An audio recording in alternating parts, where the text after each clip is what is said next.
H-Town, what's up? You know what time it is. It's time for the best 120 minutes of your day. The Chop Shop, the nation's #1 urban sports talk show, and also your midday sports happy hour. Yours truly, Robert Hatter, alongside Jim Hicks and sometimes Chris Walker, coming to you live from Houston, Texas. But we're broadcasting all over the world via Facebook Live and YouTube Live, and I think it's Tuesday. Oh my God, y'all, we got a lot to talk about today. So I'm about to get to going. I mean, I didn't finish a fraction of what I wanted to talk to y'all about yesterday, because I didn't expect for Jimmy to come on the back end, but he came on. I'm glad he did.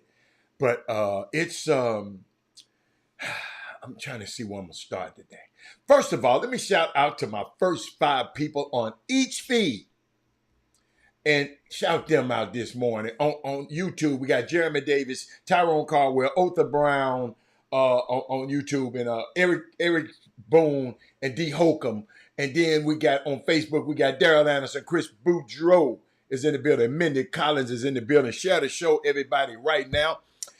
Share the show, because we're going to get, I want to talk about some stuff. This portal. There's so much stuff I want to talk about.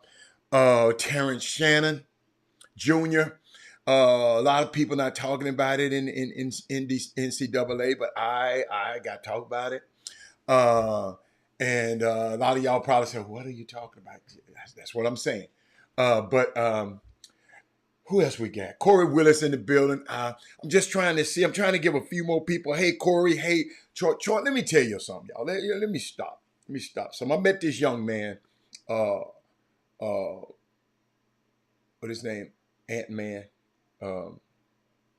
Anthony Edwards, during when Jimmy and they brought him down here for a game a few years back. Happened to, they came down to the radio station and they were on the station, Anthony and his whole team, his coaches, and I got a chance. He wanted to ride back with me. So I drove him back, probably got him something to eat, him and a couple of teammates, took him back to the hotel and dropped him off, right? Let me tell you something. I knew he was good. I didn't know. I wish I had a push. I just don't push myself on people, and I wish I could have got, all I did my job. Well, not my job. I did my responsibility. My job was to get him back to the hotel and get him safe, him and his teammates. Get him some, make sure they got something to eat. And but I never tried to cultivate a relationship with the guys. I just didn't. And I wish I had him. I'm serious, big coach. I wish I had him because I see the moves this kid making that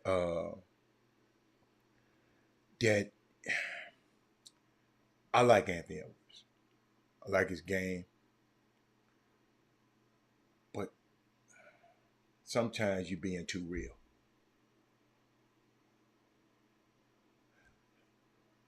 You in the National Basketball Association, a global brand.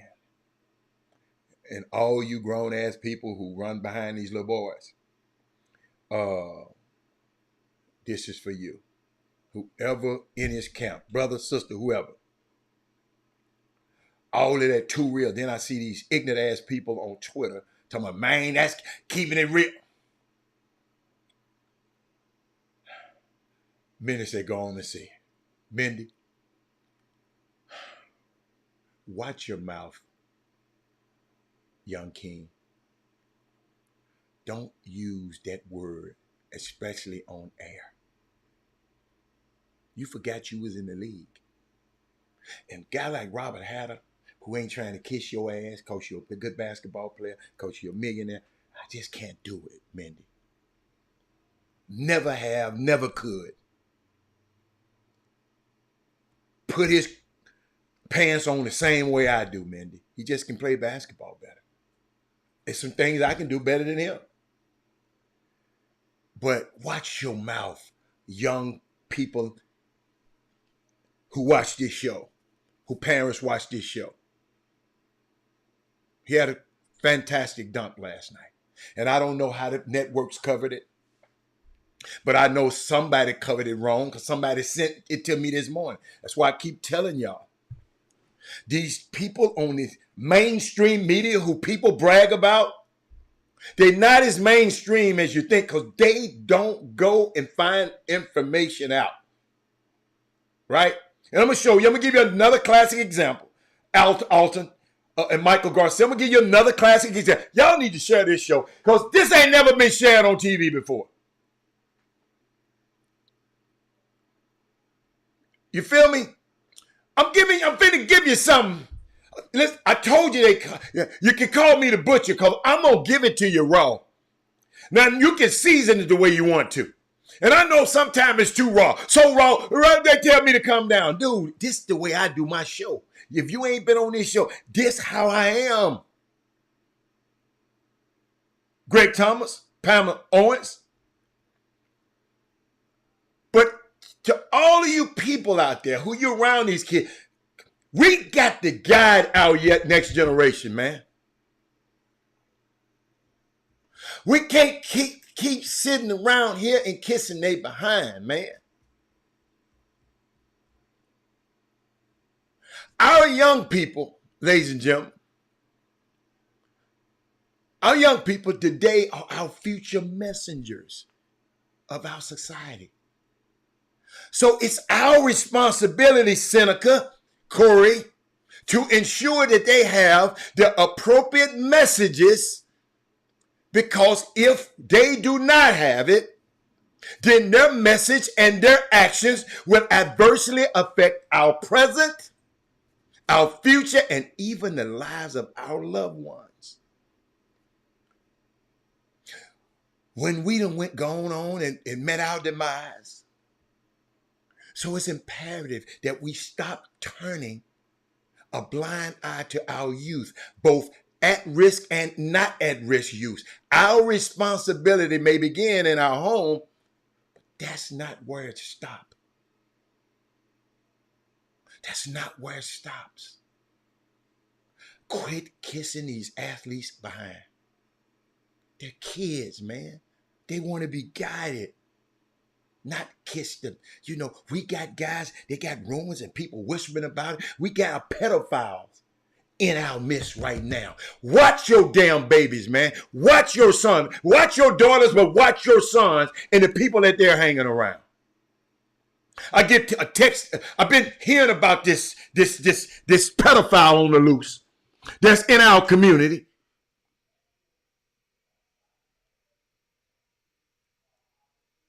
That's messing with these young boys, training them and working them out and all that kind of stuff. Yeah. Parents.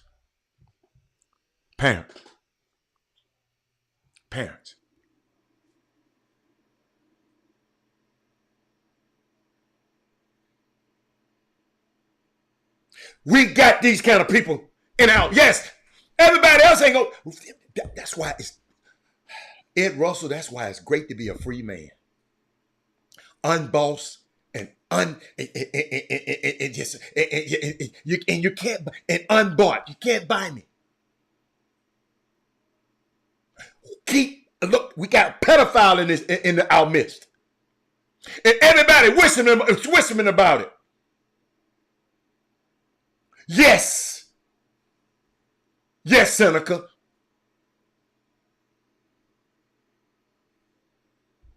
I'm working on that.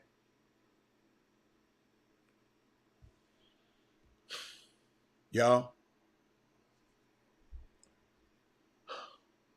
Like I keep telling y'all, it's good to have your best runners on base. Have our best people in place. But be damn sure our worst batter ain't here to knock, is stepping up to the place to knock them, bring them in. We got to have the right people. I told y'all, this summer basketball community, we need to just let it burn down.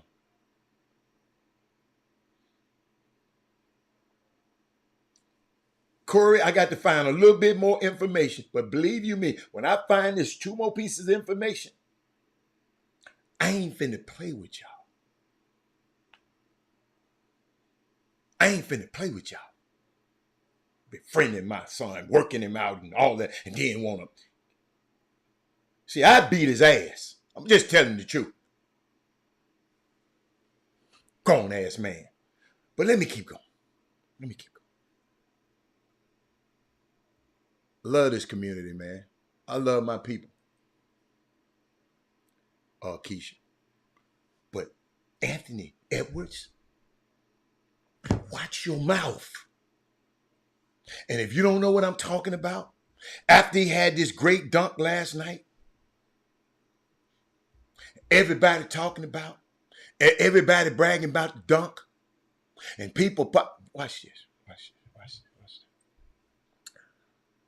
This is what this dude said on that TV. Ah! Blue ass nigga. Oh my God. Hey, that was my business and my career, I'm not gonna lie. You got some good ones. I couldn't even react because I dislocated my finger. You see it? On your left hand, too. I couldn't react. You gotta see my face. Let me go back. Watch it. Ah! Blue ass nigga. Oh my God. Hey, that was my business and my career, I'm not gonna lie. You got some ladies and gentlemen, you're right. It's ignorant. He just don't know. He think that's cool because y'all been all that ignorant ass stuff he been saying. Everybody talking he real. He real. No, the kid need guidance, man. That man got on national TV. And I'm gonna show you the dunk. A great dunk.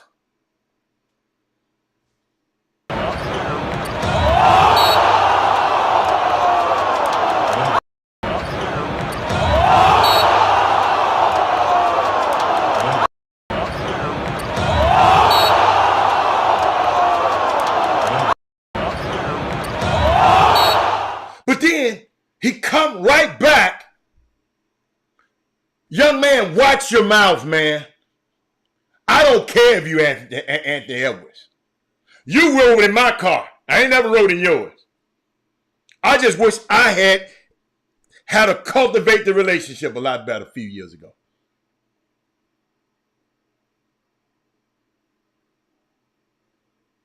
For you to come on here. He been saying some ignorant ass stuff like this all the time. And y'all just been liking it and sharing it. Liking and sharing it. He's real. He's real. He took his ass to the All-Star. He was blessed enough to be able to be on the All-Star game, in the All-Star game. And out there shooting in the skills, shooting with his offhand, shooting all over the backboard. Talking about, man, we here on vacation. Hell no, you here because people paying money to see the best players in the world. You're not on vacation. You could have went on vacation and refused to be an all-star and went on vacation. But once you put on that jersey at an all-star game, you got a responsibility, man. I told y'all to share this show. See there? See there? Kenneth. Now watch this, y'all. Now watch this. Watch this. I'm finna give Seneca a lesson. Thank you for putting that there, Seneca. You going on to my next guy. Did you hear Seneca say? Because that was John Collins that he hit. It was John Collins, right? Seneca, I don't know where you got your information from, but I'm finna play it for you. I'm finna give it to you how it happened. Watch this. Listen closely. This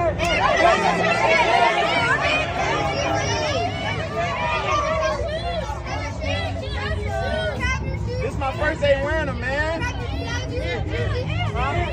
gotta get the Yeah!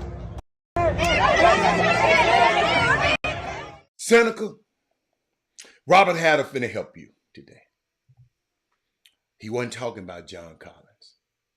He was talking about, he said, Colin. I got to give this Colin Sexton, his Atlanta homeboy.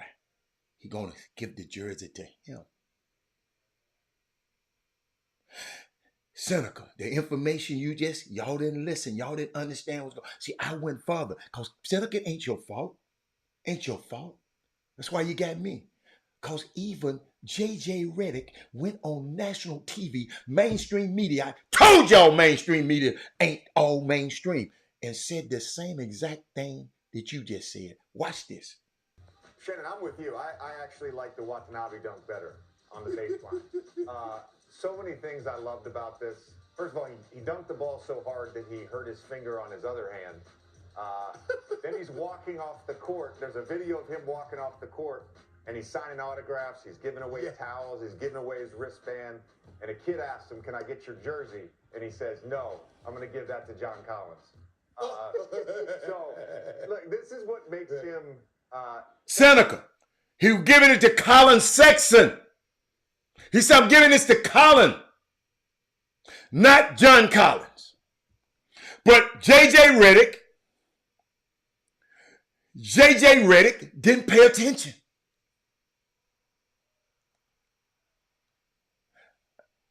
I dug deeper. When I heard it, I dug a little deeper and found out that's what the young man was talking about. I'm giving it to Colin Sexton, both of them from Atlanta. That's who I'm giving. We swapping jerseys.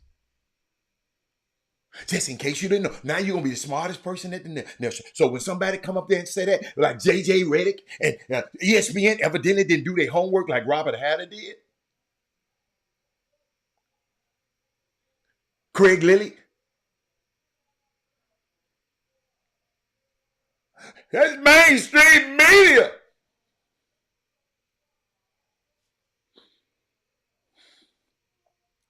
My young man, love your game. You can't be talking like that. Young high school players. Shout out to Mike Collins.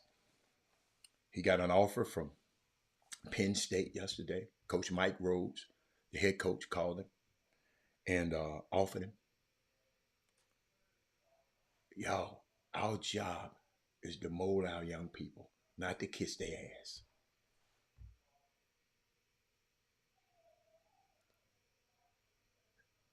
We got goons out here, man, like groupies, like girls, like in the 90s when I used to be out there, them girls in the club just groupies. This girl bragging to me back then who that she done slept with.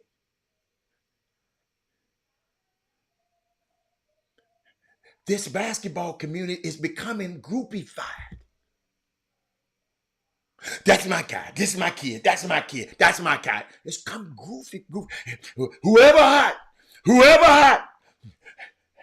I'm all over them. These men are becoming groupies. Then we got a pedophile in our midst. So he's a groupie and a pedophile. Told y'all need to share this show. I don't play no games, man. When did I was just thinking about one of my partners. We was just talking about it this morning, man. Because we go back and see what happened in the clubs back then.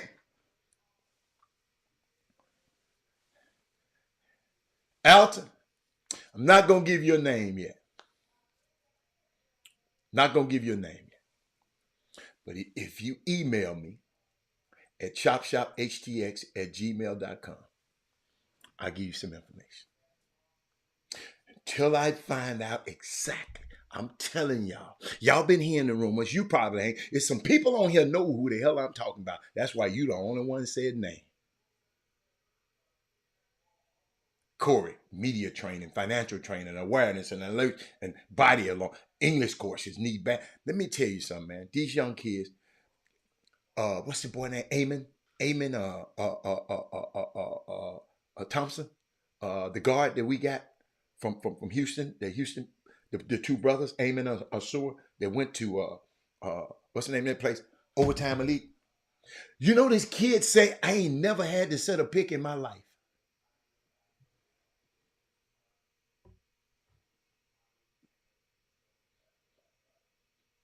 Did anybody hear what I just said?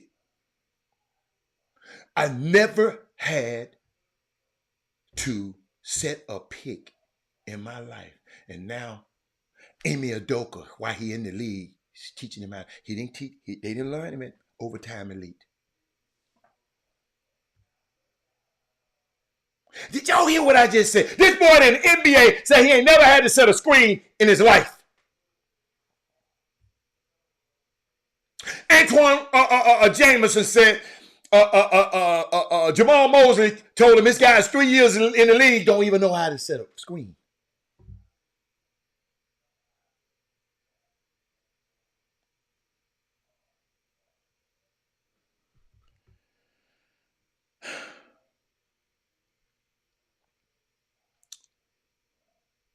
Reason I do this, Corey, I had a son, Corey. My son played in the same community. Ladies and gentlemen, just in case you just think it's my son played in the same basketball community.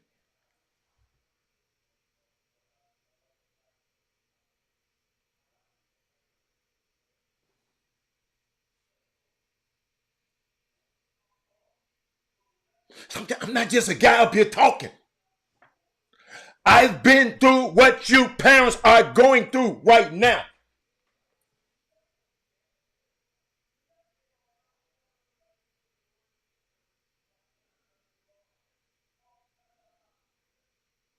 It's unbelievable. I'm telling y'all now, I need to share this show. It's more.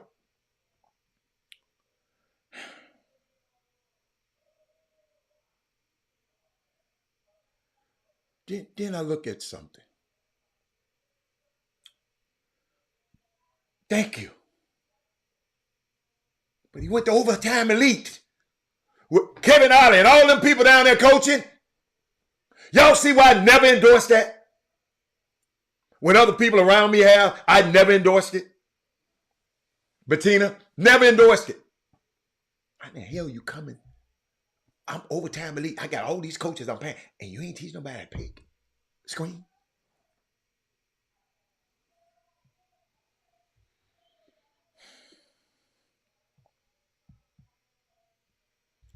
Hey, Bettina. Ladies and gentlemen, I'm going to pivot a minute because I want y'all to help me.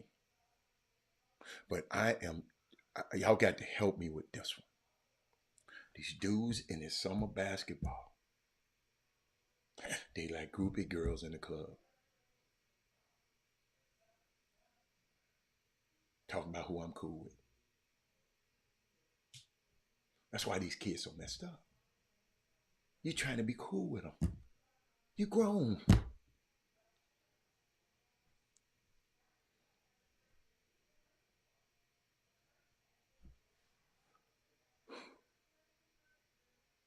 Tiger fans, tonight, y'all know I'm going to pivot back. TSU versus Tarleton State. Tonight at 6 p.m. if you got ESPN Plus.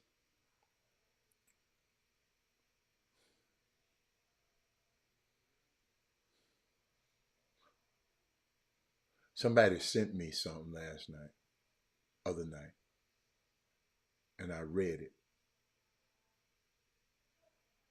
and I commented it. And he said, how you know? I said, I've been known about this pedophile stuff. I heard about it, but long as you, excuse me, not the pedophile stuff, but you got an alternative lifestyle. If you grown, go mess with another grown man, that's your business. But keep your hand off of these young men. They need your guidance, not you trying to confuse them more.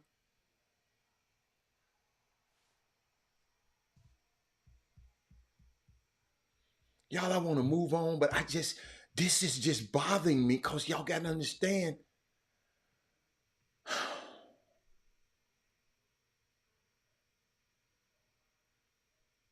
Got a son, man.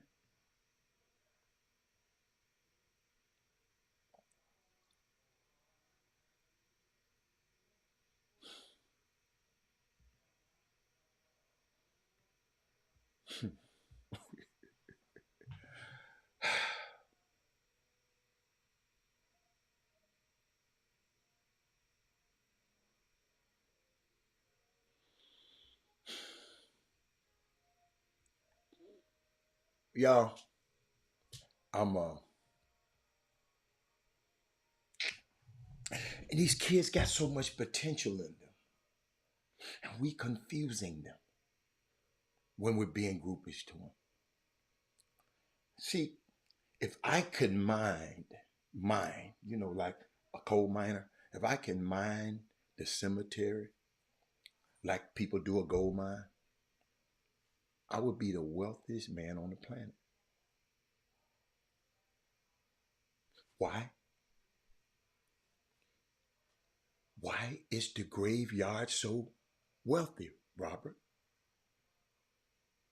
Because buried in the cemetery are dreams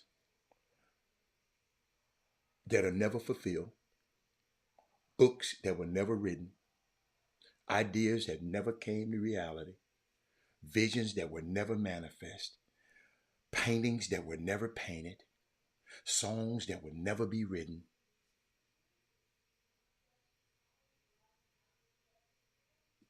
The reason I care about these kids, the reason I want to put some in these kids, because I don't want to add to the treasure and the wealth of the cemetery.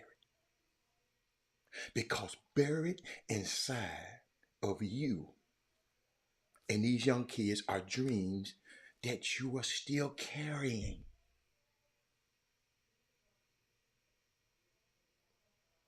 The ideas that God planted in your heart that you still haven't done yet. What I'm concerned about is, even in my life, is that we will never see your work. We will never experience the inventions that you keep procrastinating on. Potential. See, all of these kids is playing in summer basketball, right? It's potential. But y'all around there arguing and fuck. He better than him. He go blah, blah, blah. It's potential. Potential is untapped power. Potential is unused ability. That's why I keep pushing guys. If you're ever in a gym with me, I'm going to push you. Potential is dormant strength. Potential is hidden power. These kids got hidden powers. They're more than an athlete. Potential is all that you could be, but you haven't become yet. These kids got so much potential, and we're robbing them. We're doing all kind of crazy stuff. We're kissing their behinds. We're being groupish to them. When you should be putting some in them. Find out what their dreams are. They want to be a basketball player. Okay, this how you do this. But you got to get your lesson, because you can't go to college without getting your lesson.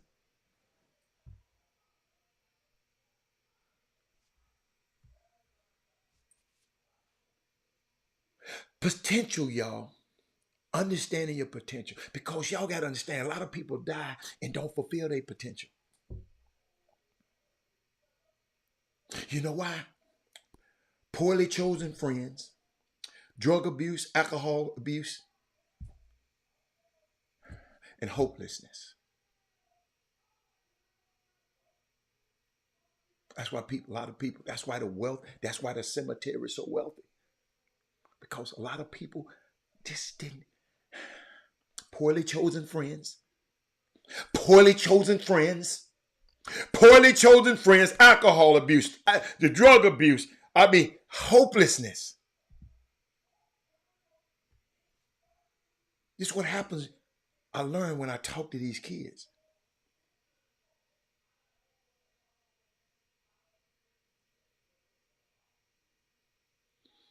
Potential, and ladies and gentlemen, potential is never what you have done.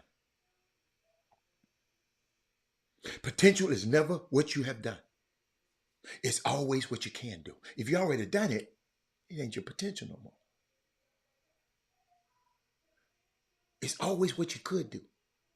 In essence, whenever you've done something, it's no longer potential. I'm watching these kids. I see the young Michael Collins get a Big Ten Power 5 offer from Mike Rhodes. And first thing I say, you got to get better.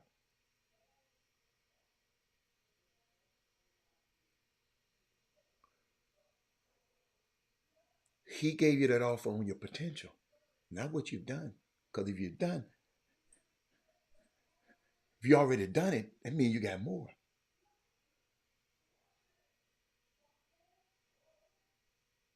In essence, whenever you've done something, I told you, it's no longer your potential. But you got to have people around you. Oh, he got an offer. No, dude, your ass got to go to work harder now.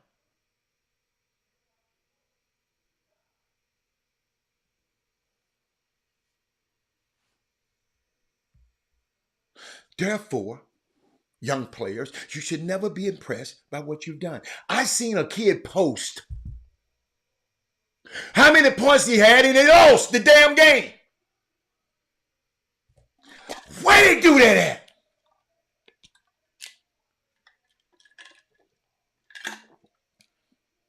Corey McCoy. Instead of tweeting, your ass should have been in the gym so you can win, young man. The greatest enemy of progress, y'all, is your last success. The greatest trap for moving ahead is get excited about where you are. It ain't that these kids don't respect the game. Ain't nobody taught them the game. Because everybody want to be their friends. How the hell you going to teach them? You won't. See, I'm willing. I don't care how good a player is. I'm going to tell him how I'm feeling. One of my greatest negotiating ploys is I'm always willing to walk away from a deal. I ain't never going there excited about a deal. I sit back, them folk be looking at me like, damn, this Negro don't get excited about nothing. I sit back. I'll always be. So a player come to me and ask me for information. Like the young man I told you, a young kid I've been mentoring for years. He came talking about, I said, man, it's time for you to get a job. Leave this basketball stuff alone. He ain't called me back since. But I'm willing to risk him being mad at me to go and be great.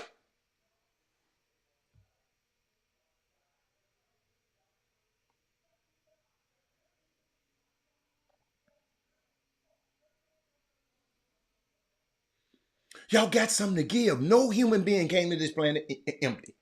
Everybody got something to give. Everybody on this feed, everybody got something. Your son got something to give. He's more than an athlete. I'm going to keep saying that.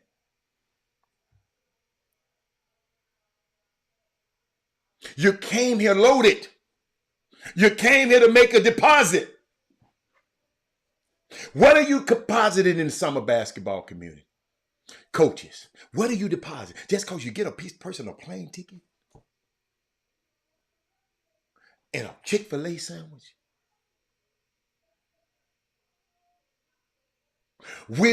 When this kid have an experience with you, you blessed enough to have these kids in your care.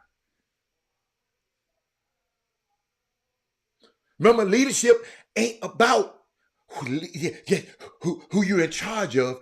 It's who's in your care. I ain't caring about what these parents. I'm talking, let me tell you something. I'm talking to the parent. I'm trying to find, listen, I'm giving y'all information. What are you going to do? Everybody that's making a comment, what are you doing other than commenting? Are you trying to change young men and women's lives? You came to here. You came in loaded. You came here to make a deposit.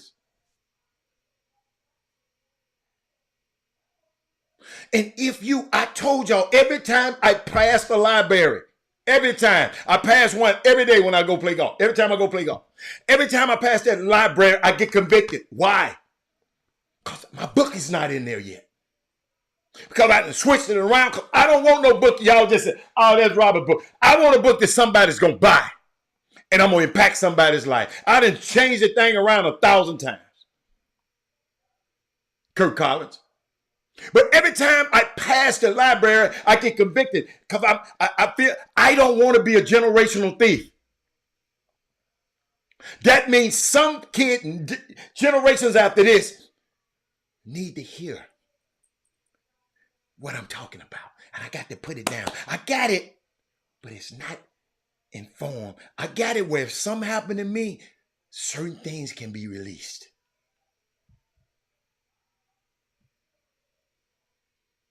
I don't want you to become a generational thief because you stole from the next generation. What are we giving to the next generation? Some are basketball people. What are we giving to the next generation instead of slick ass comments on Twitter?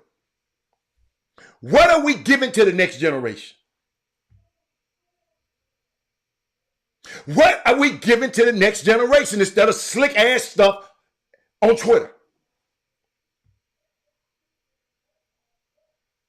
The next generation is supposed to benefit from what you came to deliver. These kids are supposed to benefit from what you came to deliver.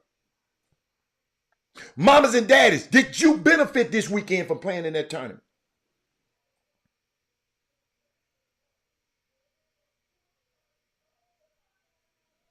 You should never allow what you've done to stop you from doing what you could do. No matter how great what you've done. Every day I try to push this show to another level. I don't park. I can park and shut it down. Never park.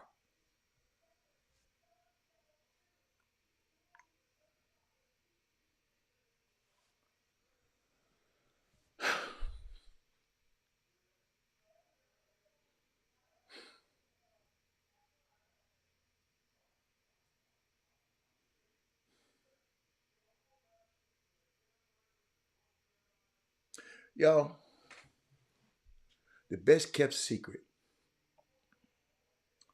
is a strange secret because only one person has it. And that secret is about you. There is a secret about you that nobody knows except the one who manufactured you, whoever that may be. There is information on you that has been kept because if it was ever given to anyone else, they wouldn't believe it.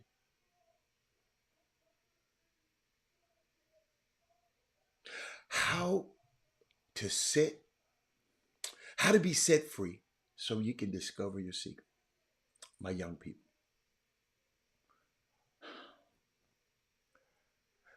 The key to freedom is knowledge. The key to knowledge is truth. The key to truth is the manufacturer.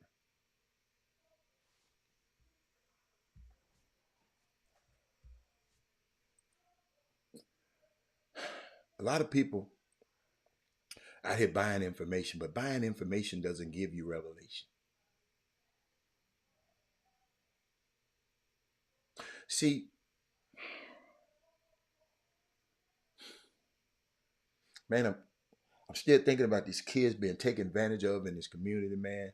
And not just Houston, it's all over the world.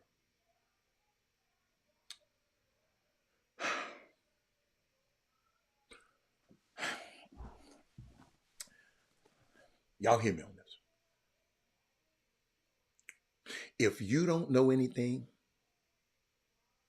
and you teach your children what you know, then your children are as smart as you. I'm going to repeat that. If you don't know anything and you teach your basketball players, your kids, your students, what you know, then your children are as smart as you are. Write this down, somebody. All I know is what I have learned. And let that sink in for a minute.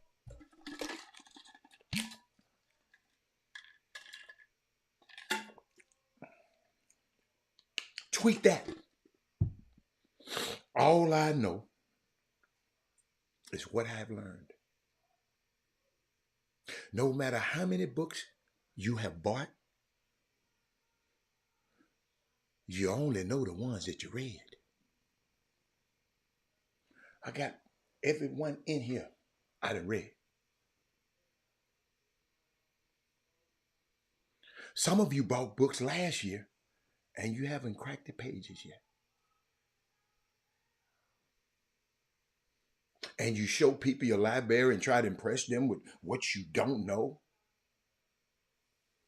I told you, buying information doesn't give you revelation. Because 90%, I didn't want to go here, but 90% of knowledge, y'all, you need is right in your house in a book you've never read. Every time I told you I pass a library, knowledge incriminates me. Somebody said they can't picture me. Yes, I will go and sit down in the library, man, and just grab a book. I'm serious. I wasn't always like this. That pandemic caused me to say, Robert, I could have been wiped away and not knowing a whole lot of stuff. So don't blame it on the devil. You know what I mean?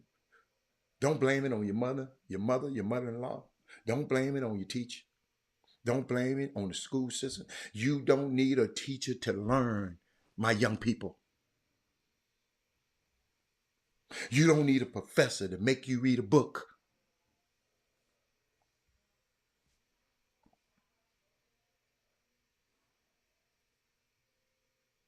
Whenever I see a professor, I see this great reservoir of knowledge. When I walk on TSU campus, when I walk on Memphis campus, when I see these professors, I see these great reservoirs of knowledge. And I just be wanting 5 minutes with them.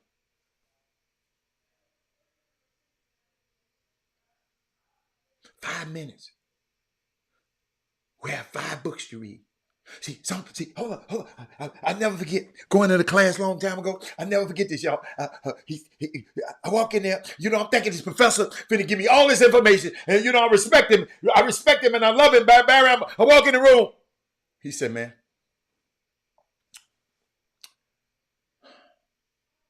I think he gave about 5 minutes.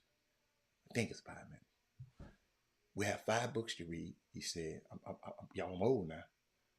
He said, read 5 chapters. Write a paper. And I'll see you tomorrow. And he left. Sonia, I said, where you going? I got all this respect for this dude. I walk into class. He come in there and talk for 5 minutes and say, you have 5 books to read, 5 chapters, write a paper, and I'll see you tomorrow. Spend all that money. Well, somebody else spent the money. For someone to tell me to go read a book. Somebody talk to me right now. Knowledge is the key to freedom, my young people out there. Because if y'all mamas and daddies had the right knowledge, if y'all listen to me every day and understand, y'all have more freedom in this summer basketball community. These people won't have a hold on you and tell you who you need to do and who you need to be with to get where you need to go. I tell y'all, in this basketball stuff, this is a game you can't buy. I'm going to repeat that. It's a game you can't buy. You can get John Uri to retweet and talk about your son a million times. You can't buy. You can't buy what's in between that lines because it's so pure in between that line. When you in that 94.50, your ass got to compete against another bad dude.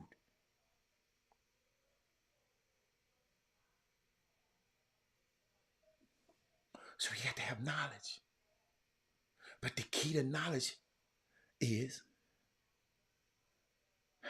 it's got to be checked carefully. Whew. I'm finna give you something right now. And then I'm going to start back. This is about life because we got some life stuff we need to talk about in this community too now. I got to get my other wad out for this one. Watch this now. What I said, knowledge is the key to freedom. Yeah. But the key to knowledge is it's got to be checked carefully. I used to think that knowledge was power. You don't hear me saying it anymore. That's not necessarily true because you can learn the wrong thing. Wow. Wow. Did y'all hear what I said? You know that knowledge is power, son. Not necessarily. Not necessarily true because you can learn the wrong thing.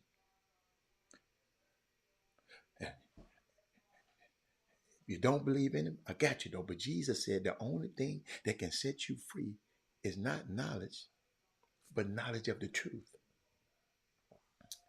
Y'all get that one. See, summer basketball, it's a dangerous thing to learn the wrong thing well.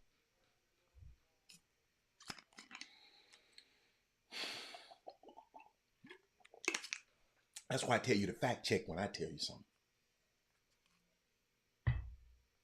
Because I would have been Sonya, thanks for saying amen, Sonya, watch this, Sonya, what time is it? Yeah, I got a few more minutes. Sonya, some people, Sonya, are experts in error.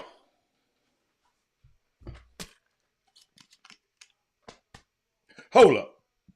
Where my sound effects at? Yo, I don't think nobody, I'm gonna see. I don't know if nobody got that.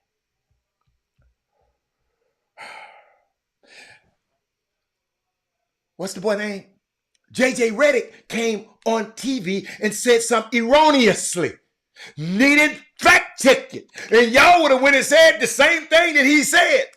But Robert Haller fact checked it.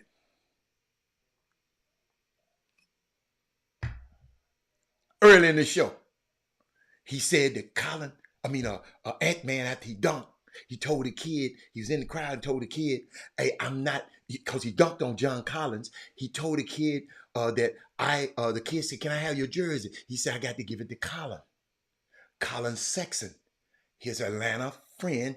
They're going to swap jerseys. But JJ Redick thought he didn't do his homework. He thought he meant John Collins, the guy he dunked on. Let me keep going. Some people, listen, in this basketball community are experts in error. They just, some of this stuff. So knowledge doesn't mean you're smart, because what you may have learned may not be true. The most dangerous thing for a person is to have knowledge that is erroneous, that they believe is true. Them Trumpers, them people got knowledge that you hear them talking. They think this stuff true. You don't know what Trumpers mean? Them people who follow Trump blindly. The most dangerous human being I've ever met is one who has zealous error. People with zeal who are very wrong, and they passionate about their wrong. Hold up. Hold up. In case y'all don't get it, let me find one of them videos so I can help y'all. Cause I just don't feel the spirit right now. I don't feel. Hold up, y'all. I don't feel the spirit right now. I'm trying to help y'all out, man. Hold on. Watch this lady. Watch this lady right here. Watch this. Okay, Trump 24 or before. What does that mean to you? He's already president. He's our president. Meaning Donald Trump is president now. He's president now. I believe he is. But how would that work? Because Joe Biden has been the president, right? Biden's been the president. Obama said that he would like to run a third term if he could sit in his basement and call the shots, and that's exactly what he's doing. But you just said that it's Obama's third term, but also that People got zeal who are wrong.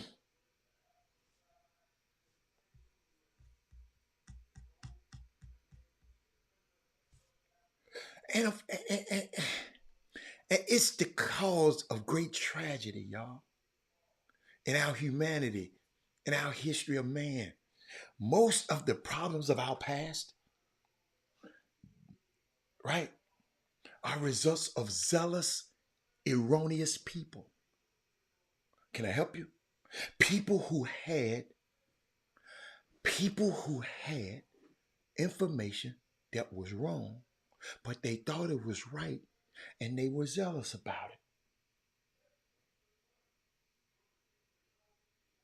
There's some people in this summer basketball, they think they got the right information, but they don't.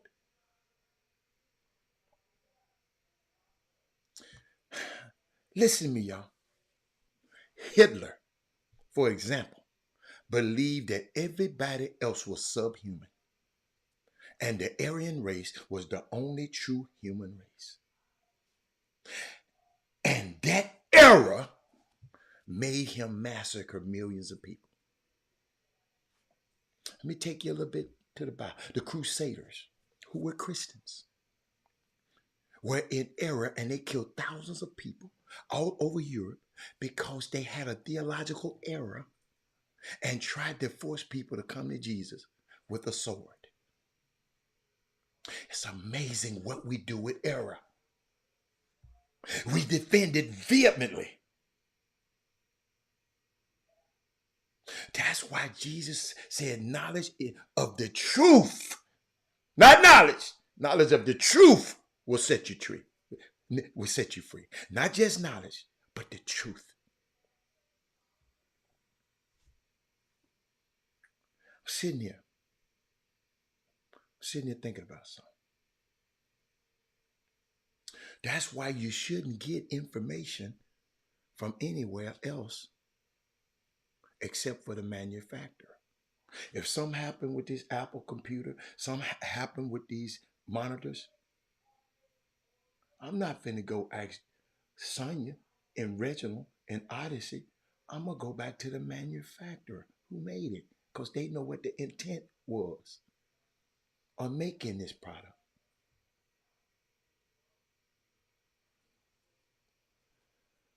Because the manufacturer is the only one who knows the truth about the product. That's why we shouldn't get information from just anywhere except from the manufacturer.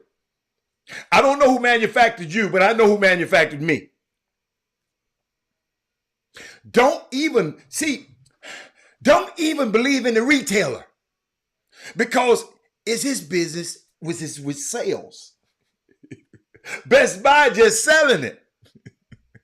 That's why you don't trust humans to tell you who you are.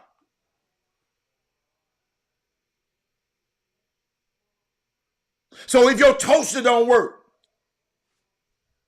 does that mean your toaster ain't no good? What if you just plugged it in wrong? See, this was happening, ladies and gentlemen. I'm seeing this summer basketball community. We got 1 million teams. Somebody just said the other day, Rob, man, we got somebody brag about us being 400 teams. Okay. So all 400 of these people, all 400 of them people, because the 400 teams got to be 400 coaches. So all 400 of them coaches, where did they learn how to coach? Where did they learn how to develop? So your kid, who are your kids learning from?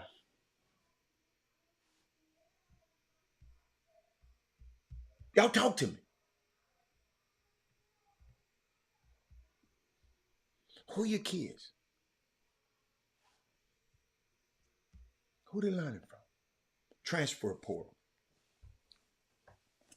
448 players entered the transfer portal on day one, which is the most all time on the first day since the portal's inception in 2018.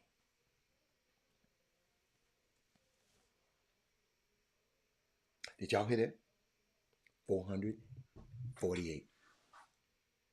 Somebody said, Robert, this is shameful. College basketball used to be about relationships, chemistry, camaraderie, kids having fun and enjoying their college years playing basketball. Now it's stress. Who can do the most for me? Not improving my game, quitting, losing, and not learning life skills.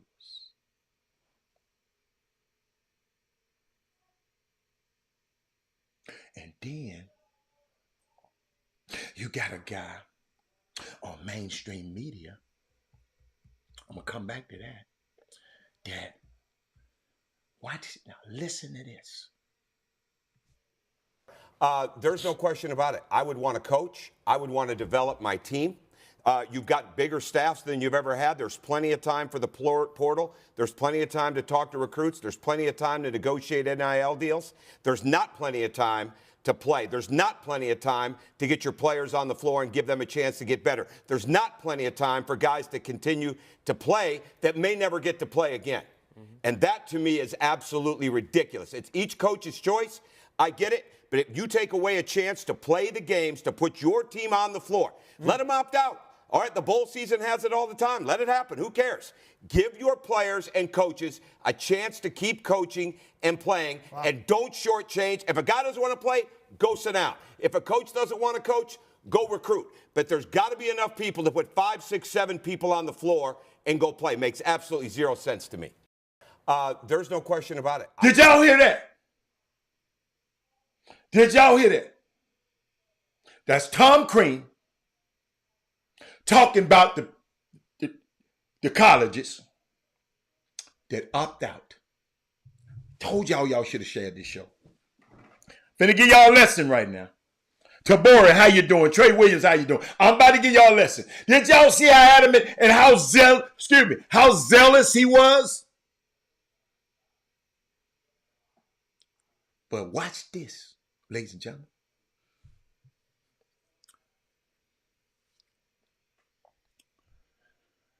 Indiana, who Tom Crean used to coach at, that same coach, who stormed off the court against, stormed the court early this year, this season,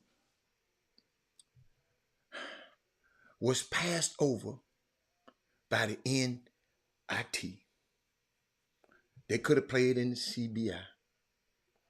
But Tom Crean, in 2011, wait a minute, I'm trying to make, hold up. He did the same thing. He did the same thing, y'all. They were supposed to play in the CBI. I'm trying to find out. I put it in there one time. This dude doing all that talking. And he did the same thing. Do y'all hear me? He turned down the CBI invite because he said, we Indiana. We don't go to stuff. They said, why you decline? Because we Indiana. Finance ain't a problem. But we Indiana, we don't play in no CBI. Ain't that's another opportunity for his players to get better and him to coach and his coaches to get better? But he come on national TV and say that? Hypocritical ass dude on mainstream TV.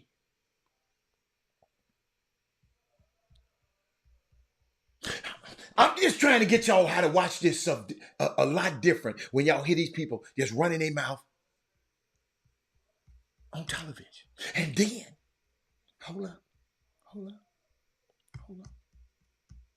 Mainstream radio.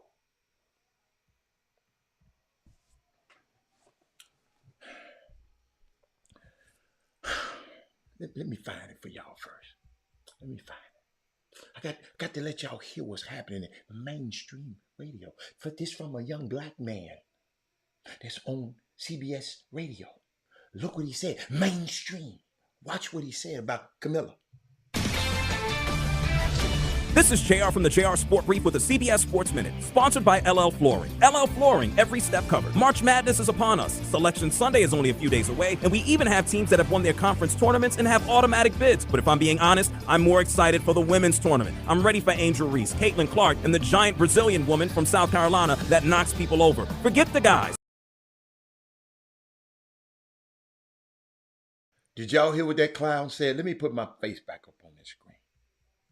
The man said the giant Brazilian woman. And this dude black. Hold up, let me let y'all hear this clown. We're the women. Excited for the women's tournament. I'm ready for Angel Reese, Caitlin Clark, and the giant Brazilian woman from South Carolina that knocks people over. Did you hear that? See, I told you there's two structures out there. Why did he? Because he's a damn fool for saying stuff like that. Talking about why did he have to? You should be saying what the hell. Talking about why. It's a damn fool. And it's a black dude. Let me let y'all hear it again. The guys. Excited for the women's tournament. I'm ready for Angel Reese. I'm ready for Angel Reese. Clark and the I'm ready for Caitlin Clark. Brazilian woman from South. And the Brazilian. What did he call the girl by her name?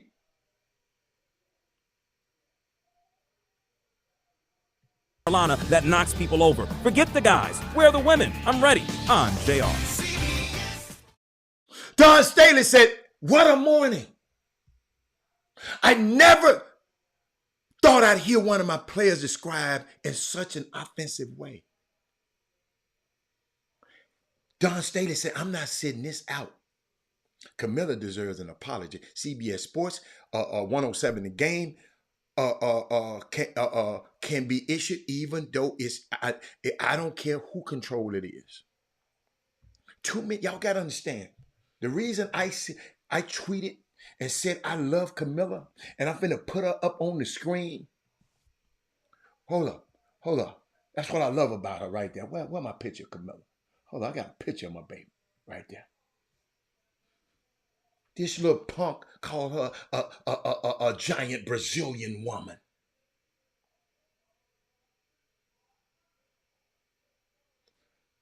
Objectifying her and demonizing her.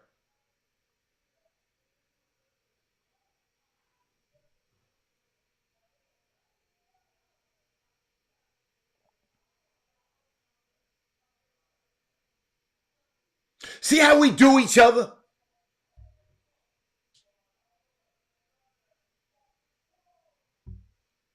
See, too many horrible things had been said about this young girl, man. Camilla Cardoza. And her character continues to be slandered.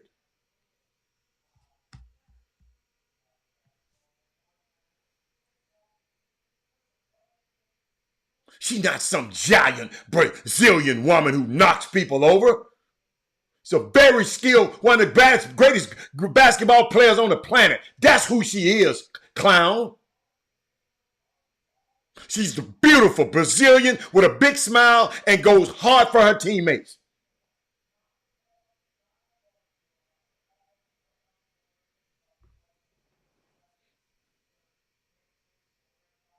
And Camilla is being called all these an embarrassment.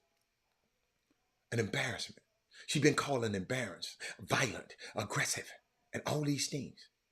And her mother hasn't been on social media throwing other people under the bus and deflecting blame like somebody else's mom. I'm not going to call nobody's name now. Ain't heard a peep. Because y'all like to go tweet. That woman went to console her daughter.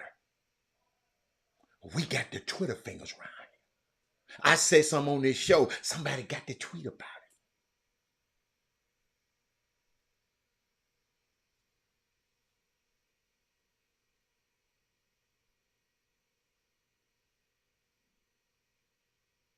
She's the enforcer on her team. She done got beat up the game. We already saw it. And them scary ass referees, I told you, the referees, I said, I'm out of here. These bras too big for me. Unbelievable. Back to that transfer portal. Somebody told me it's shameful, Robert. Then somebody said, Robert, it's also an advantage for coaches. Being able to reload talent at will is better than having to develop through the years a risk of losing these big contracts. Somebody says not advantages for only few. Check out the success rate of all the schools. But always remember, Ricky,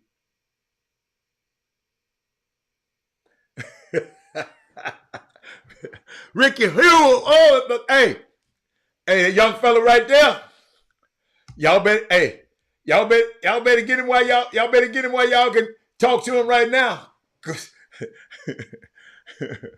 Smart, bright young man, who on the coaching staff at TSU, man. It's a blessing to be able to be around him.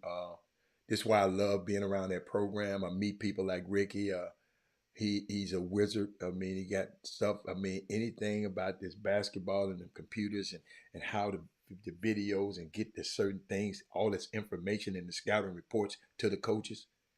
That young man there, man, is just, yeah. Power 5. He got a Power 5 skill set. Power 5. You know, since y'all like to talk about Power 5, don't just don't condemn him, or just don't say, oh, he just at TSU. Okay? Because Johnny Jones is one of the best coaches in America, and he's there. Mike Davis, greatest coaches in America, he's there. So you have to watch what you say. Hey, but 350 for the Division I schools, TSU is one of them. Don't ever forget that. But I was just thinking about something. The fact that the basketball transfer portal is open, and these coaches, it's people on teams that's in the tournament that's going into the portal. Ricky, you help me. Do they leave the team immediately? They don't go on the trip. They don't go on the trip, right? Somebody help me, because I don't know the rules. Because I ain't that close to know about somebody. Do they not go on the trip? If your team is in the tournament, and I see posted that you ain't on that trip. Somebody help me with that. Is it safe to say they not on that trip, right?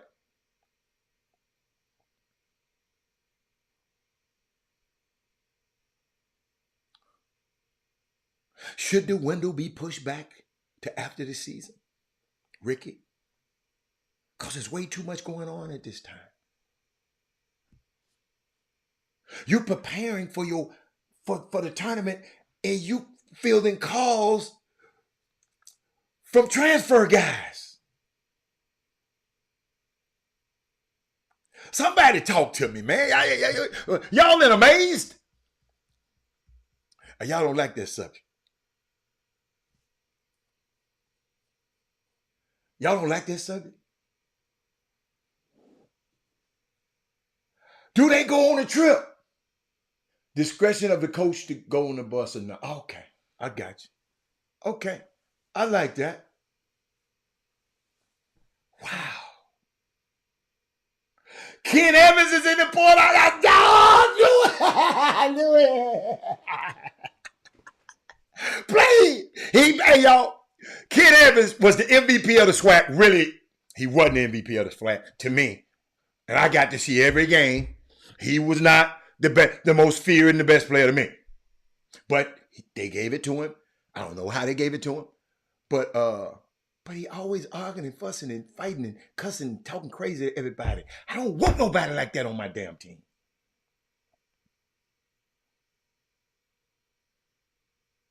Played for Jackson State, I'm sorry. And Jackson, hold up, Ken Evans and Keontae Cornelius. And the little dude played Shadow Creek. He in the portal. Cam Embry. Handlers. Where my handlers at? Where the people, where my summer basketball team today? Where they at today? Y'all ain't here today. Y'all don't want to talk to me today. I need y'all. Because y'all going to be tweeting later, but I need y'all now. Who was my best player in the SWAC?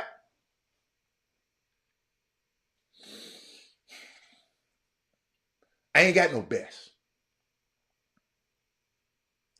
I saw how people, see, I go by how people guard you. PJ Henry is one of the most feared players in the SWAC. How they guard him. They'll never want him to have the ball. We didn't blitz Ken Evans. We guarded him, but we didn't blitz him. We didn't put 2 or 3 people on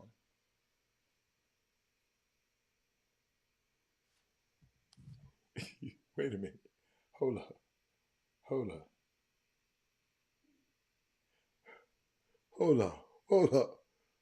man. Hold up, y'all. Hold up, I just got some news. I just got some good news. Hold on.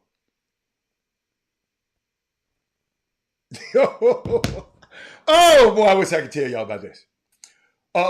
Now more than ever, evaluation of talent, evaluation of fit, and coaching is exposed year to year. What you mean by exposed year to year? Help me. See, I love talking to y'all about this kind of stuff. Tough times as a coach trying to multitask as you prepare for a turn. Absolutely.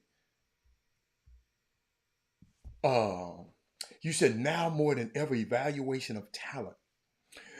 Dude, stuff, I think that people evaluating talents, but fit is hard. You won't know stuff fit until you don't know you like your girlfriend until you done took her butt on a few dates. You ain't gonna know nobody, y'all. I told a coach this who did in my heart. I said, player, from now on, when you bring one of them transfer dudes in, go meet their ass at home. Don't bring because they come on the campus, they all night. Go meet and see how they treat their folks at home. Go see what they take them up. Tell them to take you around the town. Let's see what kind of dude your ass is before you come on my campus. But coach, you said now more than ever, evaluation of talent, evaluation of fit, and coaching is exposed. What you mean by it's exposed? Because stuff just don't work out. Explain this to me then.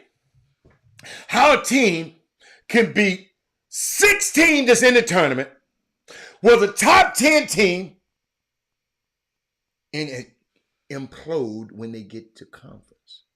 I'm talking about University of Memphis. Get to conference and teams are not better than these 6 teams that y'all got in, and you beat up, and you.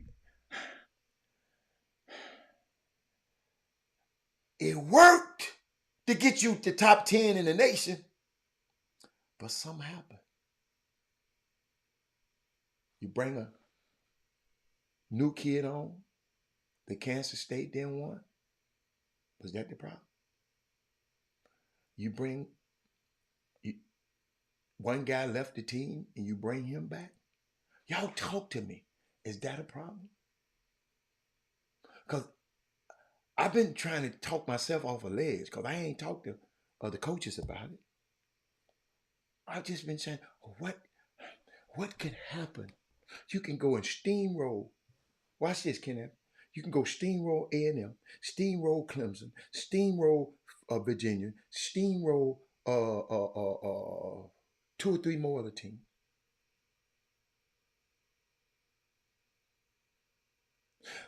What? So how can you have chemistry to whoop all of these teams? Let me go find it. Explain this to me, Walter. So chemistry is fragile, you're saying. It can be good at one. So you can like her 1 minute, then you don't, I don't like her ass no more. Help me out, Walter, because y'all be having these incomplete. Y'all, you know what?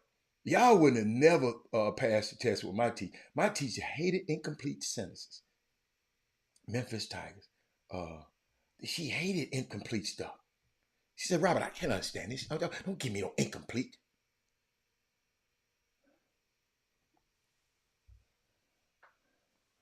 Oh, you've been reading the newspaper talking about Caleb Mills. I ain't talking about no damn Caleb Mills got hurt. Shit, Caleb Mills, what? I don't think that's it. You've been reading the newspaper. No, you've been reading the articles because that's what they saying. I'm just going. I just got to go. Aaron, tell me something that ain't in the newspaper. Because that old tired ass narrative, I ain't with that one. That's tired. That's a tired ass narrative. I'm trying to hold up now. Hold up. Let me find this. I'm trying to see all them people they beat. What's my schedule? Show me the schedule. Hold on, I just need the schedule. Give me the schedule. I can't stand all these colleges got the same kind of what you call it? Websites, and they so damn terrible.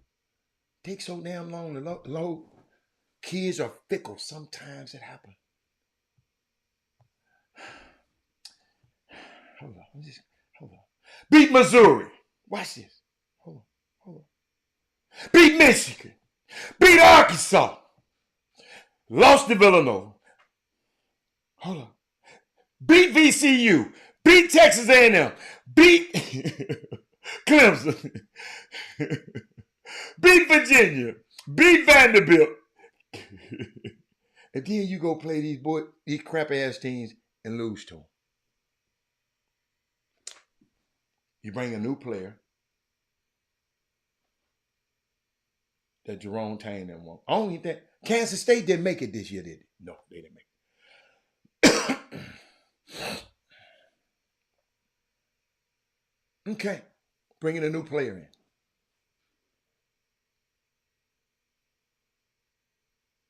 Wow. But y'all, I can tell, I've been waiting on somebody to say something. I can tell y'all ain't been watching the games. Defensively, second chance balls, 50-50 balls. Tell me where that come from. That's within. Chemistry my ass. Why you won't get a ball right there? Javon Quinlan is and he think he finna go to the league? Does your offense or does your scheme fit the team? Ricky Hurley, it fitted enough to beat all of them damn teams. Most teams in the country can't beat them teams. So your offense or your defensive scheme fitted. Hold on, let me repeat again, Ricky, because evidently you didn't hear me. Their offensive scheme, it fit enough to beat Vanderbilt, Virginia, Clemson, Texas A&M, all these people except Vanderbilt, VCU, Arkansas, Michigan, Missouri. It fit then, and it fit enough for them to be 10th ranked team in the country. Tell me what happened with the fit. It fit then. There you go. Individual deals and the name is in there. Yeah. Yo, it's got to be something like that. Ain't got nothing to do with no damn scheme. The scheme their ass up to number 10. Most teams in the country ain't never been up to number 10.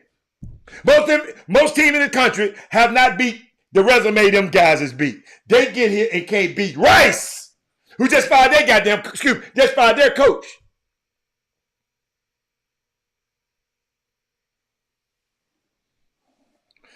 Y'all, it bothered me so much. I never called Coach about it.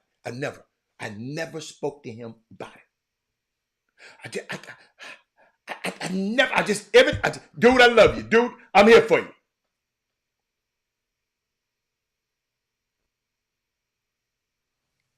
That's how you have to do your friends, man.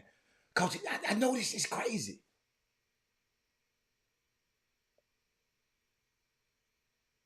But they got a dude that all you got to do is play hard. I've been to their practices. Dude, they came and mopped Texas A&M up. At Texas A&M, mopped them up. Mopped Clemson up. Clemson was a top team. Mopped them up. Virginia mopped them. Virginia in the tournament. All these teams I'm naming y'all ain't in the tournament. He said those are things that kids have to have in them. Yes. He had 13 different players. When adversity hits, it exposes the true identity of, oh my goodness. Oh my goodness. Oh my goodness. Oh my goodness. Oh my goodness. Oh, that's what happened. Lionel, it broke my heart. Lionel, we got guys bending down for the ball, and the other team is diving on the ball. I hope my high school players are listening to this. See, y'all don't understand, man. When I'm talking on this show, y'all old heads, y'all don't understand. I'm really not talking to y'all. I'm talking through y'all so y'all can get this to your kids. Because y'all done got y'all made up, man. I do it. I ain't trying to change you old ass folks. But we got some young kids that's in our community. All they want to do is learn how to play this game. That's all they want to do. They love. They some of them in love with the game. Then some of them in love with video. When you got a dude talking about, I'm gonna video you. Man, some of y'all don't need no videos, man.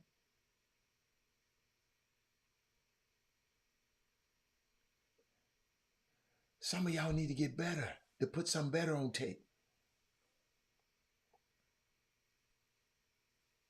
You can't emulate what U of H do. U of H got their ass beat by a 40 piece, the 30, 40 piece the other day. So you can't emulate what U of H do.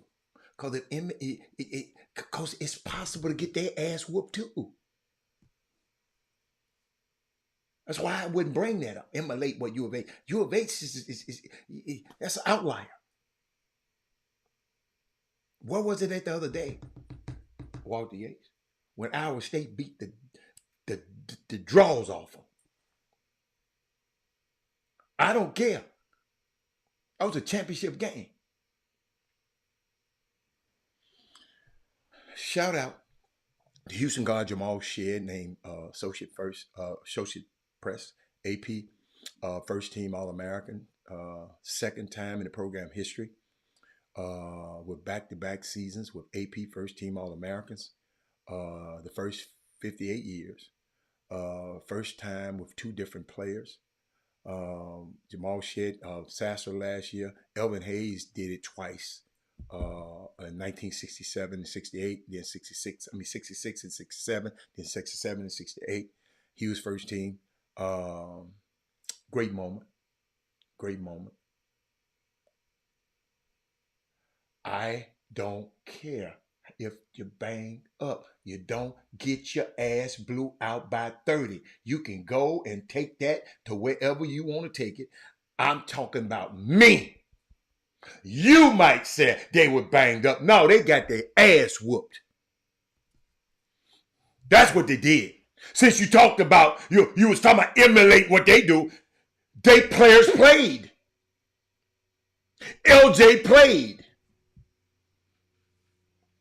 Don't come to me with that. I didn't say they wasn't going to do better in the tournament. You come telling us to emulate U of H players and do what their coaches would. No, player. U of H can get beat too. Of course they're going to do better in the tournament. I hope. But without JoJo Tugler was that damn good. I don't even think y'all really know how good JoJo Tugler was or is. Terrence Arsenault, missing him. But everybody, we lost P.J. Henry.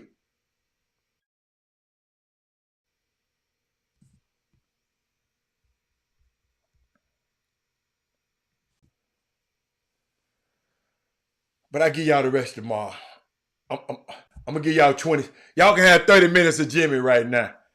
Jimmy, just go at it, man, cause I got to go get ready. Now thank you. Let me just go and you just let me see, do your thing. Hold on. Yeah, what's going on, guys? Shoot, we're at the bottom of the hour. Ask you guys to share your show real quick. I've been going through, in case you are wondering, and I have to refresh your memories. Whenever I have an event and it's over with, I normally go through every single score sheet.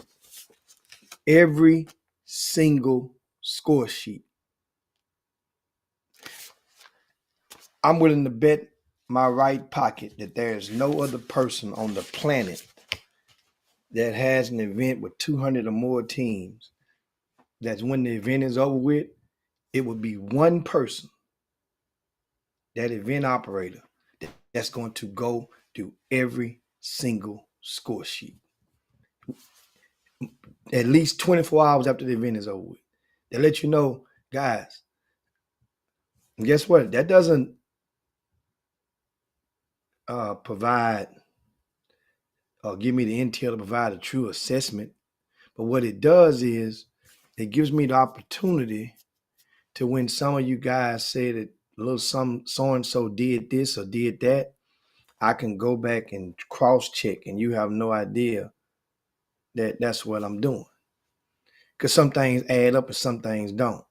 Remember, some people say so-and-so was cooking and this and that. Now I can go back and then I make a little spreadsheet of some of the notable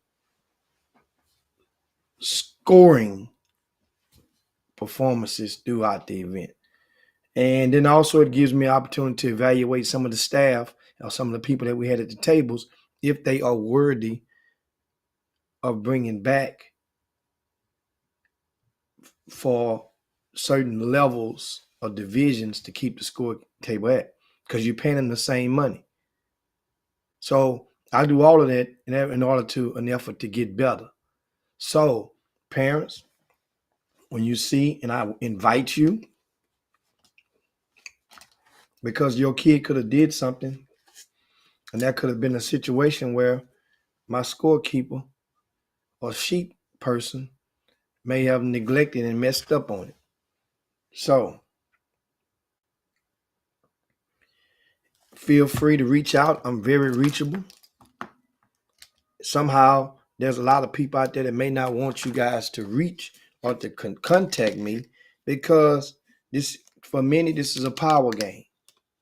And many people will make you think that they're the only person that can get something done for you or in favor of you or your kids.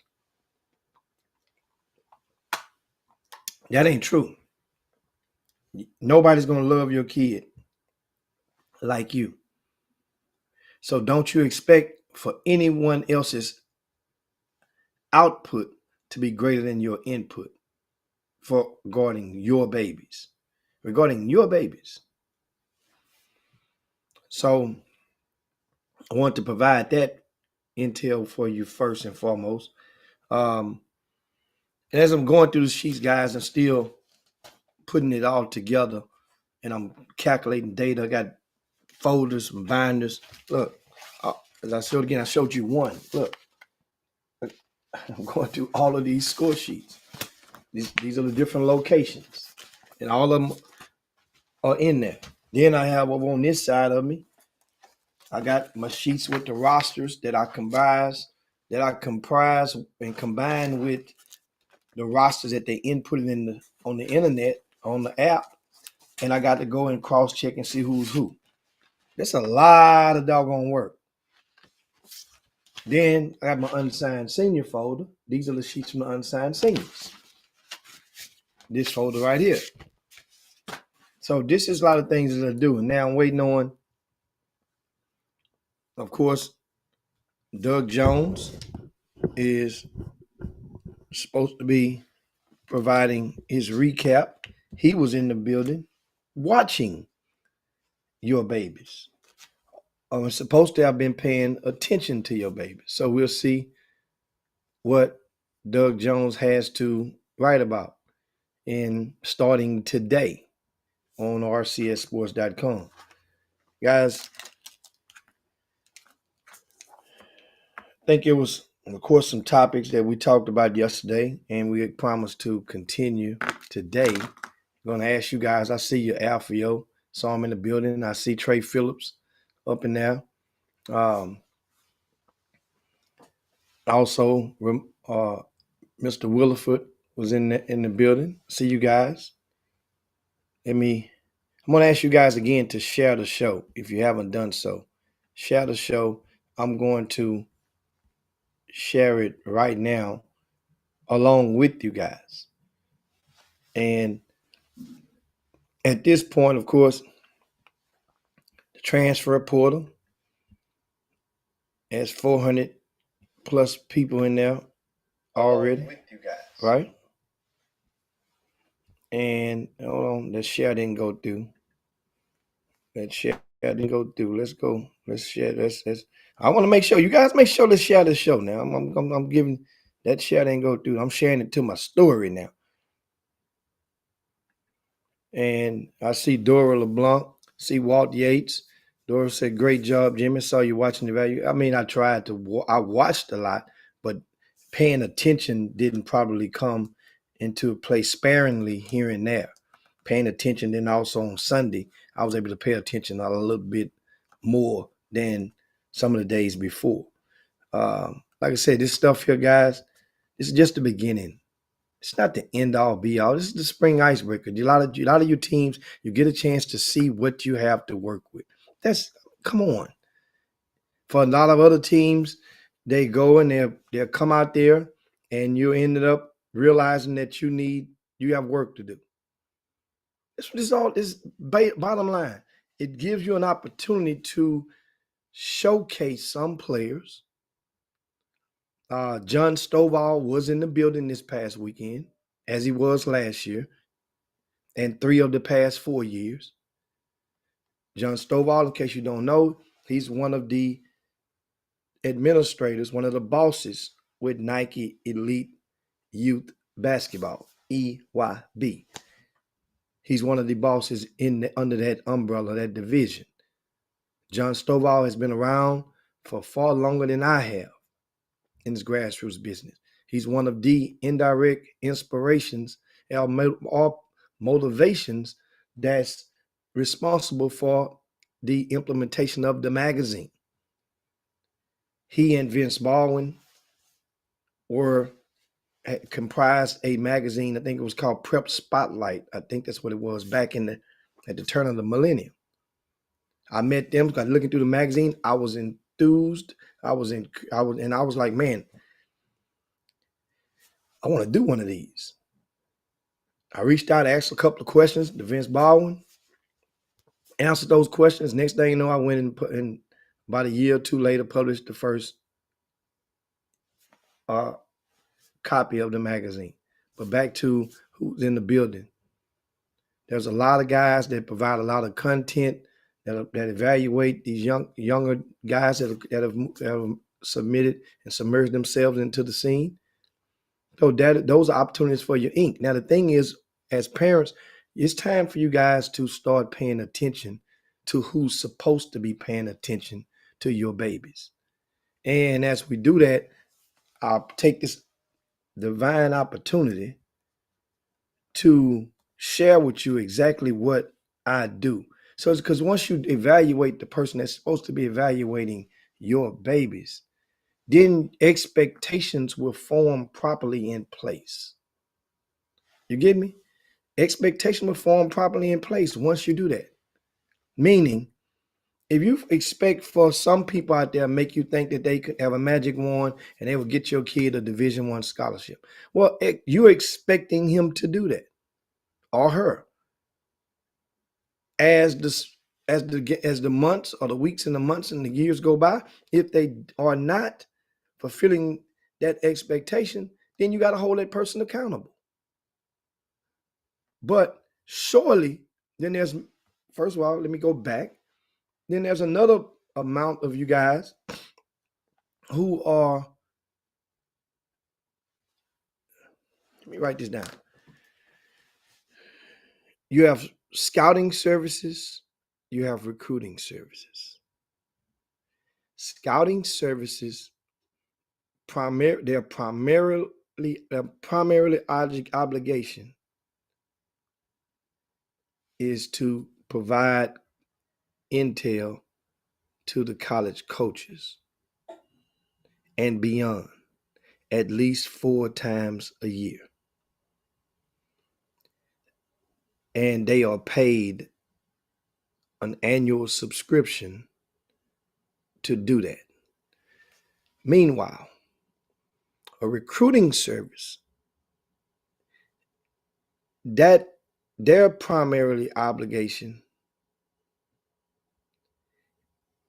is to provide or connect families with colleges.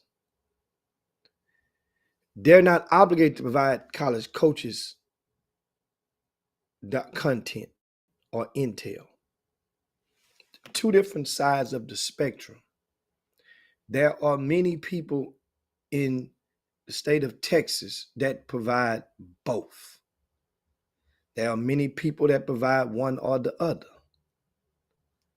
But if you think about it, once again, there are some scouting services, basically they get paid by the colleges like an insurance company, whether the college get the player or not. Scouting services are not supposed to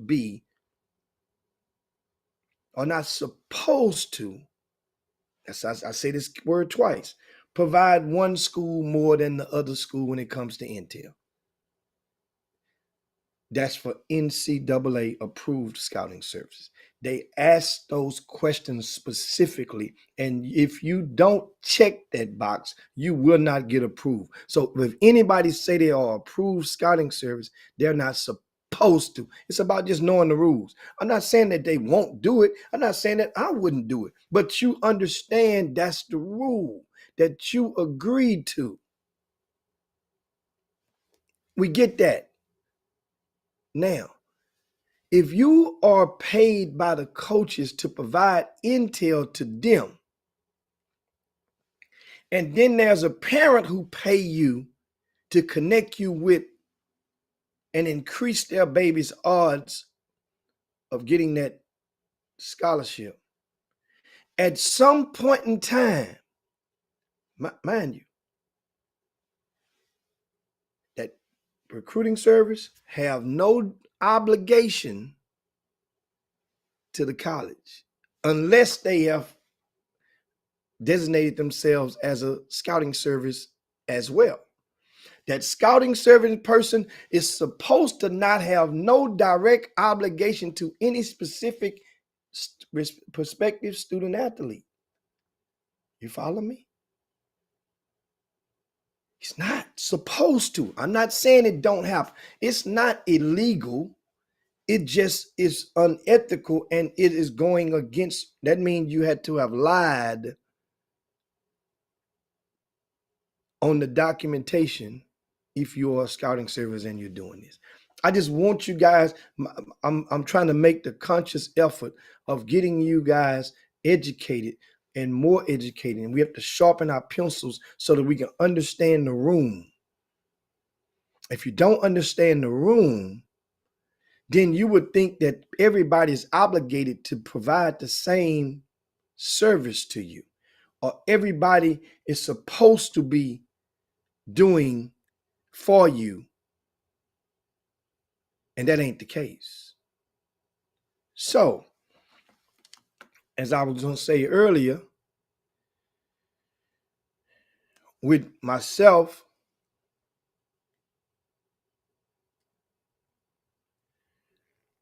here's what I do. Guys, let me look.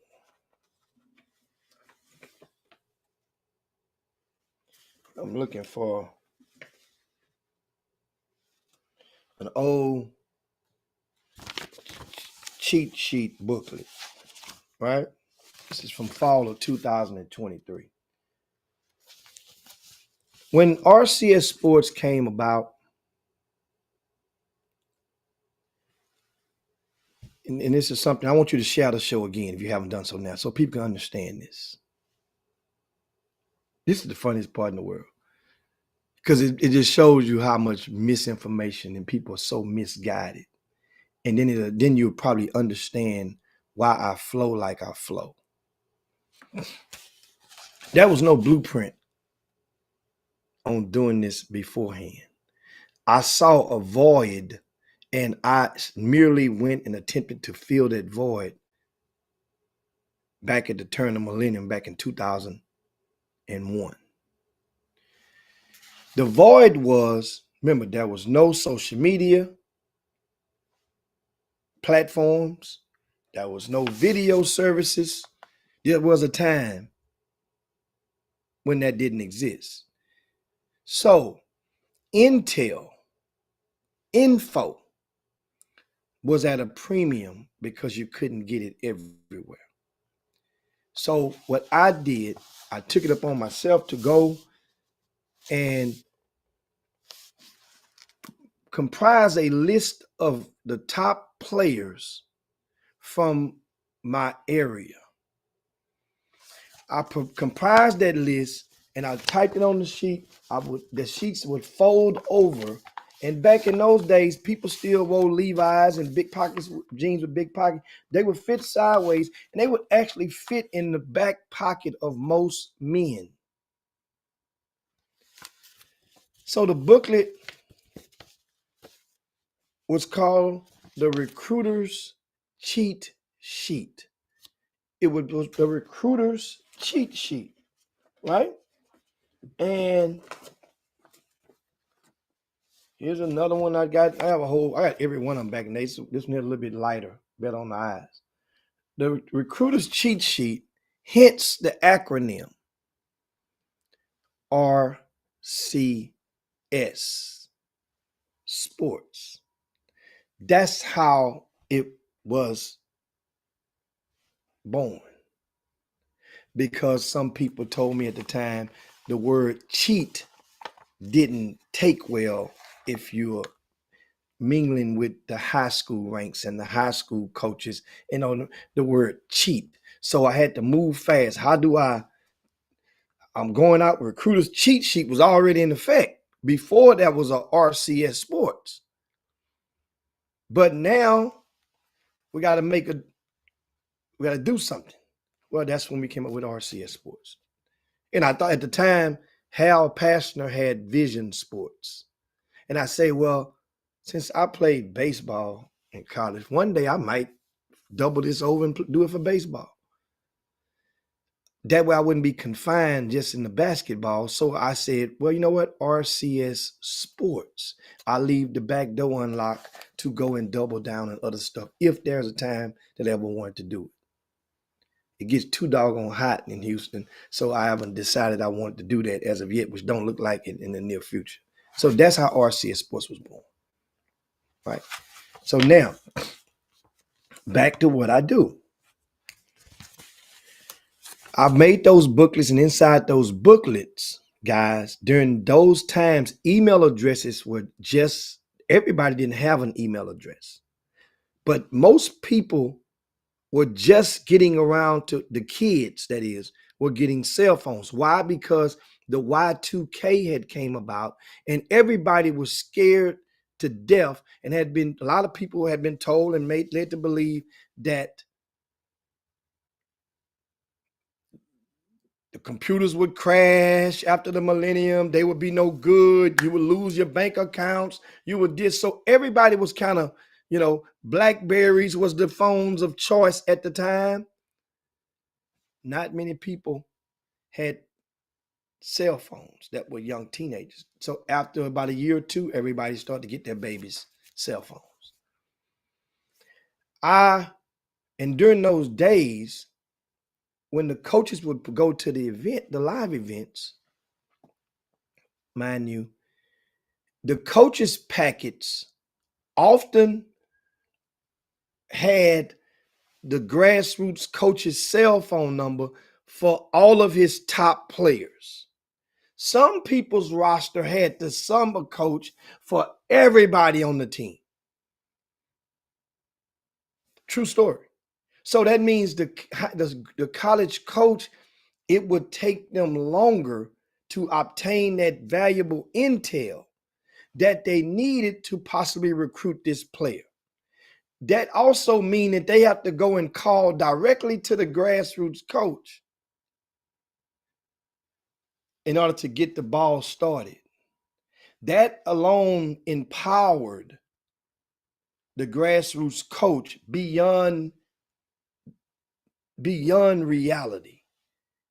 That because the power was often abused to the fullest by many grassroots coaches. And that is one of the reasons that the high school coaches had long felt disdain for the grassroots coach, because they would get, by the time they would find out and get contacted about this kid, the opinion had already been formed, and the college coach had already determined, you know what, if I got to recruit this kid and I got to talk to that grassroots coach, you know what, I'm gonna back out. No, thank you. I'm going. True story. So what I decided to do was provide a list of the top players from the area and include the cell phone numbers or the parent home number. People still had landlines back then. I got that information by any means necessary, and I provided the proper intel. So what happens is that was the day one coming into this business. So coaches would then call me, and then they would be asking about John Doe or this player, that player, and I'd tell them what I saw. But in meanwhile, coach, if you want to know more about this kid, X's and O's and all this other stuff, let me now give you the number of the high school coach and the number of the grassroots coach, depending on what time of year it was. Once again, I'm providing more intel. These are the email addresses for the grassroots coach and the high school coach.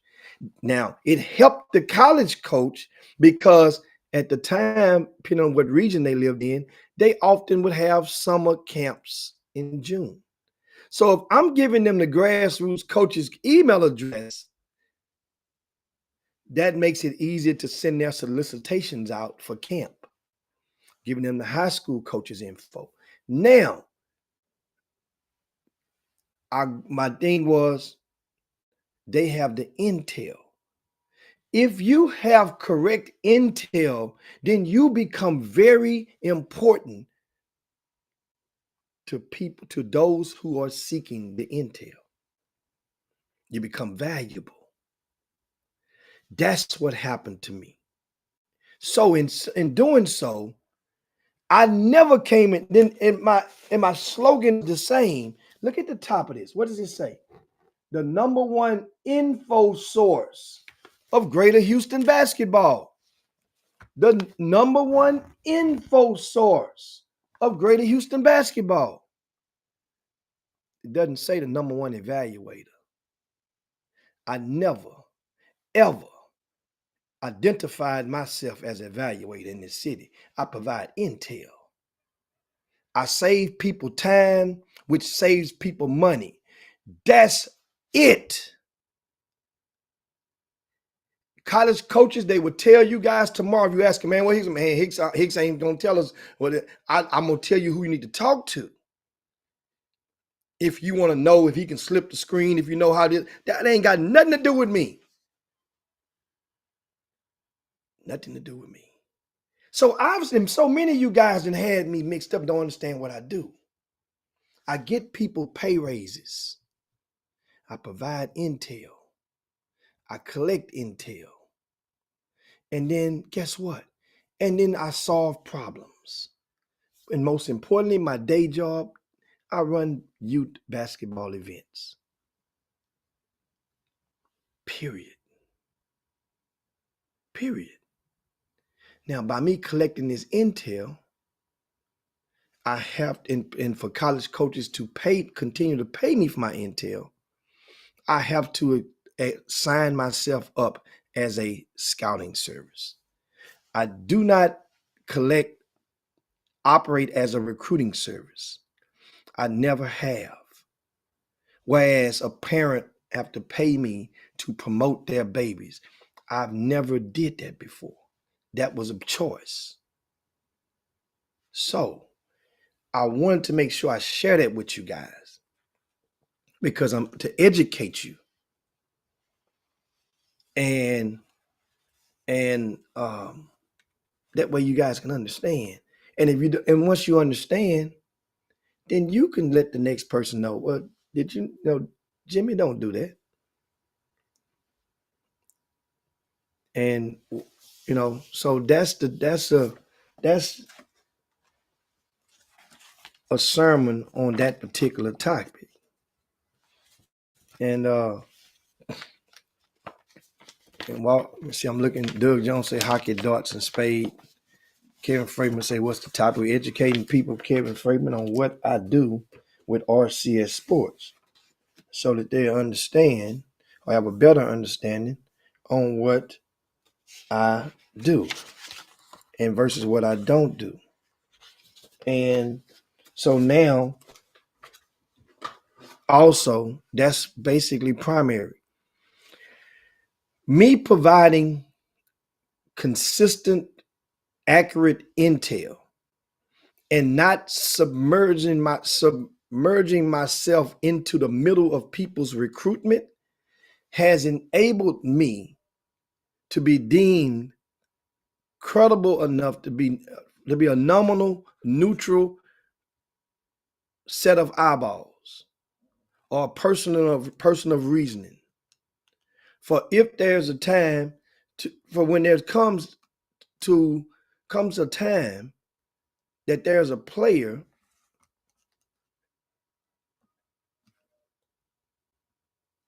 that a college coach has seen or not seen, and he wants to know an honest opinion, there are not many of them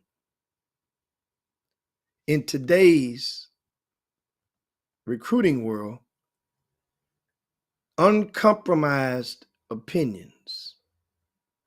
That means that nobody has their hand in your pocket. You don't have an obligation to go and travel with a grassroots team. You don't have a contract or an agreement. That's fine if you do. But understand that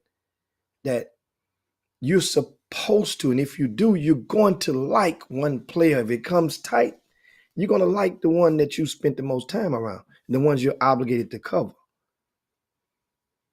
Because you're going to notice some things about him that you just don't know about the other one. But however, while the other guy's playing over here on this side of the street, the other young man that you would never see is playing on the other side of the street. So those coaches, over the years of me providing that intel, and then coaches let other coaches know it's proper intel. That has enabled doors to open that yielded the opportunity for me to be placed or invited and selected to sneaker scout teams, national All-American selection committees, regional to local selection committees, consultant with the Houston Sports Authority for about 5 years. They would call us all in and pick brains on how they can saturate the communities to get initiatives done. And of course, one of the most distinguished is the NBPA Top 100 Camp Selection Committee, which I've been on since 2011.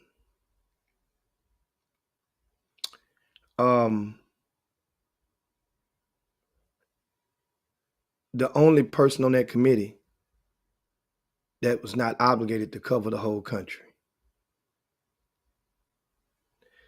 And because I have more value than just some people, a set of eyes being an evaluator, provide a lot more, capable of providing a lot more than that.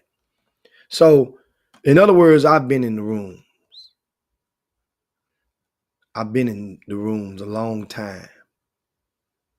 I have access to the room, behind the curtain. You know, that's what I'm saying, been in the room. And for people to tell you guys about the room that ain't never been in the room is about as ignorant as it gets. Right now, at 55 years of age, I'm on a week-to-week basis, I'm on 3 different television stations in Houston, Texas, in case you don't know it. That has never happened in the history of this city for a black man to be yielded the opportunity to talk sports on 3 different networks in one city. You know why? Because that becomes with relationships that was cultivated as a result of providing intel. When those people, those television stations ask for stuff, they need a phone number, I got it for you. You need this, I got it for you. Hey, you need a story, I'm struggling to find a good story. Okay, what about this? Or did you know this? That helps people to make their job easier. You help people get pay raises. And that's the part. And people see you from afar and they see you give back. They see your work from afar. Everybody, when the principal come in the classroom, all the kids gonna try to make it like they're doing good work. Then watching you, people watch you from afar and see how you're performing, how you're producing at that point, and then it can yield results. I've been helping those who have been trying to help themselves for a long time in this area.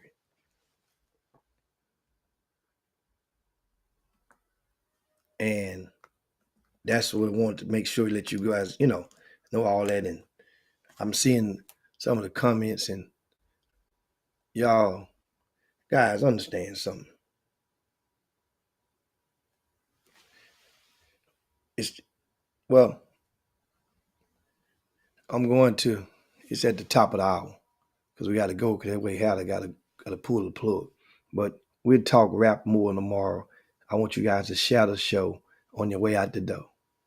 And Chop Shop, I hope I educated enough of you people today about what I do and my obligations. So therefore you understand. If you want me to help your baby, make sure I got all your correct info. I'm not at your practices. You don't see me there. You've never seen me there.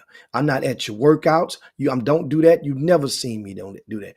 If you want me to help you,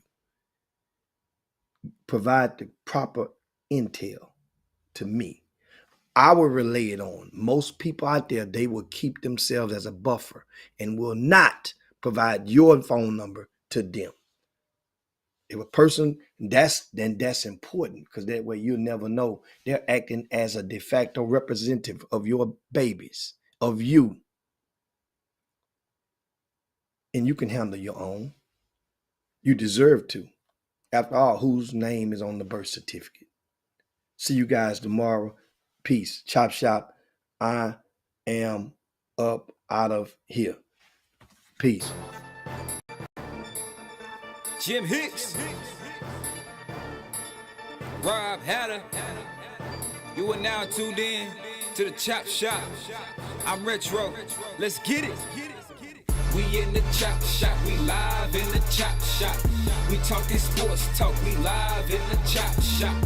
We in the Chop Shop, I'm talking sports talk. So turn your dials up, it's live in the Chop Shop. We in the Chop Shop, we live.